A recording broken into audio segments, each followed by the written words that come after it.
right, so our next guests are a mother and son duo with one of the true legacy brands of Napa Valley.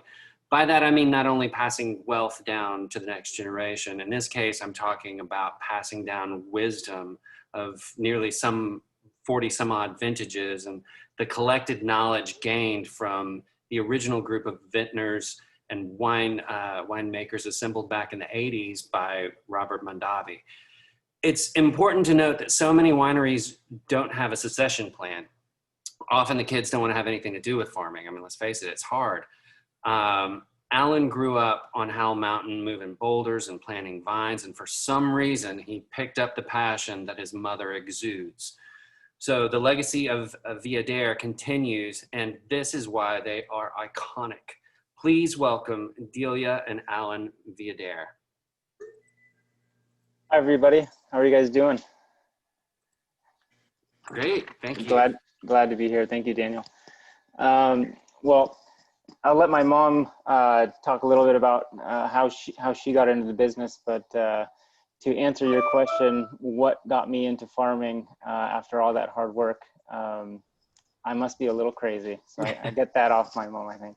Both a little passion, a little love for the land, and love for hard work. So, Mom, do you want to kind of kick off kind of what got you into Napa Valley and what into wine, and then we can move into the presentation?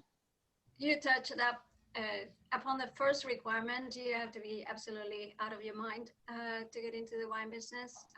It's tremendous hard work and wait and hurry up and wait, and really there isn't much that you can control.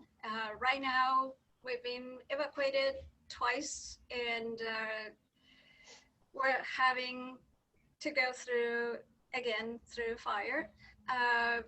Everything is standing, but the vineyard suffered. So my babies, as I call myself, the wine mother, I'm the mother of the vines and the mother of the wines and the mother of the winemaker as well. That's my title. I got into the business. Our very first vintage was 89. We started planting the vineyards in 84, 85, 86, and continued today. For the first 20 years, I made the wines and promoted them. And lucky for me, one of my 4 children, Alan, was crazy enough to take over and actually patient enough to work with Mom, which is nothing easy.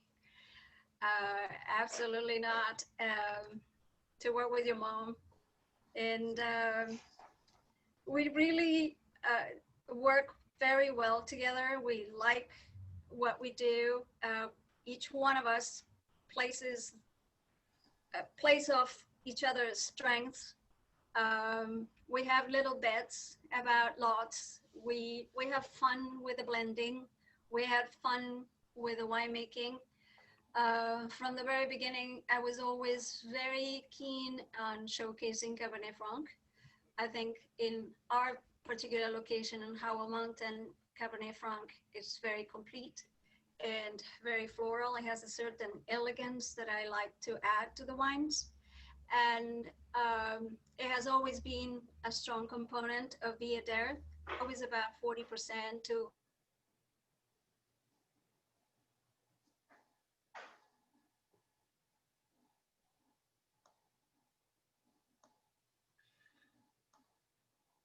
Delia, I think we've lost your microphone. Alan, can you pick up? certainly. Oh, there she is. There she is. It will certainly benefit from aging. So Viader is your classic Bordeaux, and then I'll be very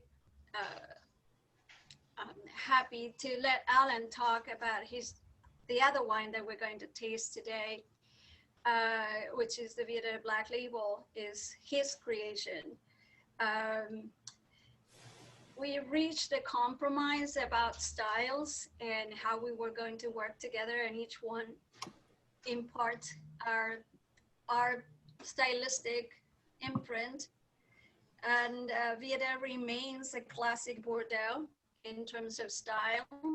And Viader Black Label is his creation, and it's definitely something very interesting and very different in the palate. As you will see, it has Syrah in the blend, but many other things.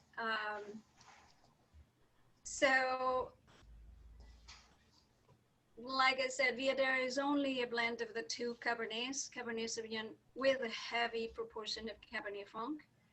And definitely, I love that 1-2-6 punch because I work the same way.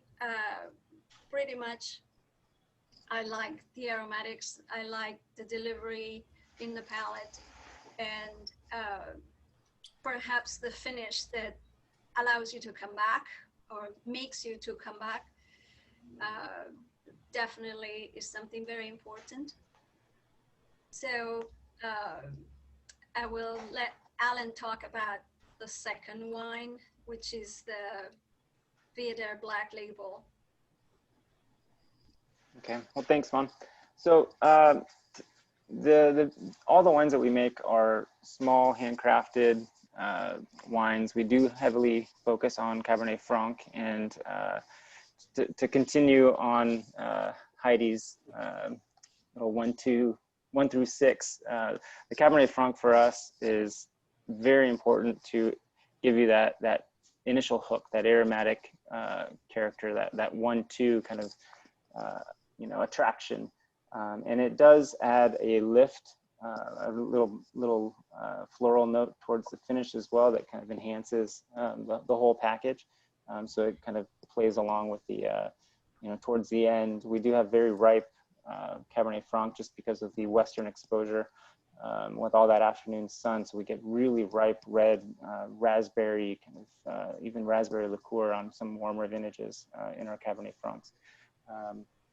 So it's a wonderful varietal, and my mom planted about 40% of the property to Cabernet Franc, and we have some very mature vines, over 30 years old, and they have their roots deep in the volcanic soils, and they give us some wonderful characteristics. We have a property that is extremely steep down at the bottom of the property, where it's a little deeper soils. We have a nice, richer canopy, bigger, fuller canopy, and we get wines, really nice, lush quality fruit, where the wines at the very top of the estate, which is about 1,200 plus feet of elevation, we get wines that are growing in volcanic ash and very small canopies, barely get a 10.5 to the acre, but we get wines that are very beautiful, aromatic, very spicy, give us a real nice component to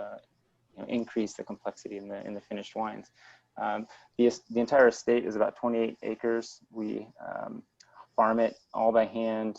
It's all organically farmed, and each of the components gets harvested separate. We ferment in separate small tanks. We have even small 500-liter barrels that we use. We have quite a few of them to add some complexity as well to the finished wines. But we're showing two blends today, but they are made up of maybe 50 components that we have during harvest time. The first blend being the classic. These are out of order on the listing here, but gotcha.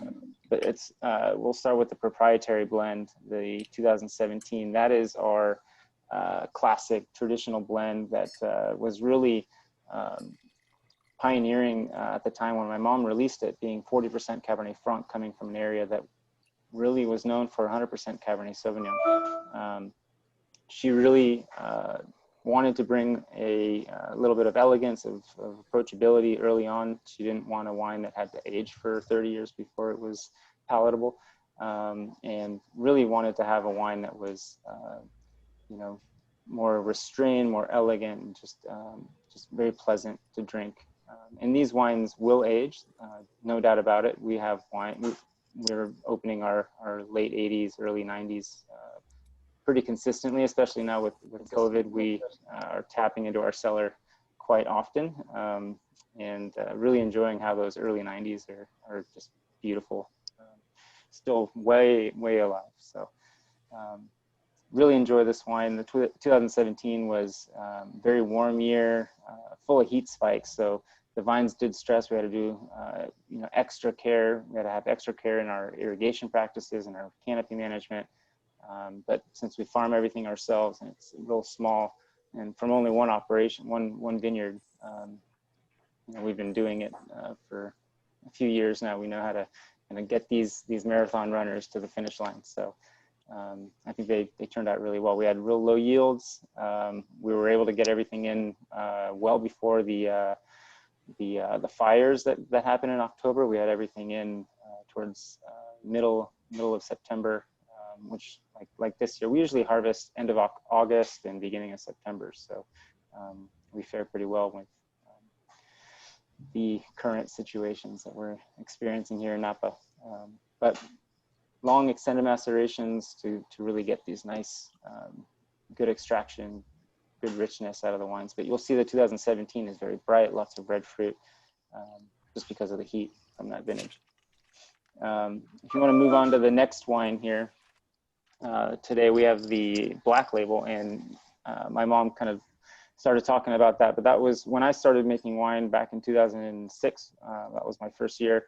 I didn't want to change anything. I wanted to continue the way we were making the wine, keep tradition, and actually, I to some extent I still do that. I still love the style, the familial style that we have, the elegance that's kind of really driving our wine style, all from one estate. But I did want to have my own kind of perspective on our wine family. So I played around with some different wines that we had in the cellar back in 2008 was the first release of Black Label, and that was really a way to enhance and elevate the reputation that Syrah was having. I love Syrah, and I've always loved Syrah, and we had a small 1 acre block of Syrah on the estate that was not looked at on the same level as our Cabernet Sauvignon, and my mom was ready to pull the vineyard, said, well, we can't make enough Cabernet and we're struggling with Syrah, let's make it more Cabernet, and problem solved. And of course I'm the artist and very passionate to save the Syrah. I started blending. I stayed up late. I made multiple blends and I presented them to my mom. She loved the wine and allowed me to make a very small limited run for 2008. It sold very well, and now we're here in 2017 showing you the Black Label. It's still going, but it still has a limited edition on the label because my mom doesn't want to let that go just yet.